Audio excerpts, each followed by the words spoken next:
एक साहब ने देखा कि मोटरसाइकिल और कार वाले की टक्कर हो गई, यानी एक्सीडेंट हो गया। तो कार और मोटरसाइकिल वाला आपस में झगड़ने लगे, तुम्हारी गलती है, तुम्हारी गलती है। वो साहब को कुछ ख्याल आया तो उन्होंने आगे बढ़ के इनको बीच बचाव कराना शुरू करना चाहा कि इतने में पुलिस आ गई। ये पहली बार हुआ है कि पुलिस मौके पे पहुंच गई, और हाँ, पुलिस हमेशा एंड में आती है जैसा कि फिल्मों में दिखाया जाता है।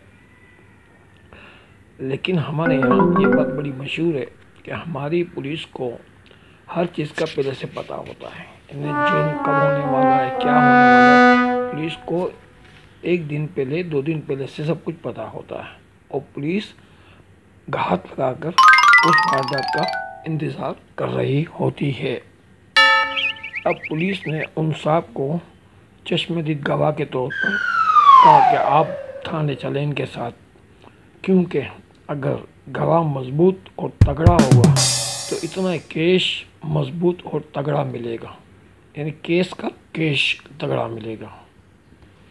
ये तो भला हो कार वाले का कि इसने वहीं मुक्का करके बात ख़त्म कर दी।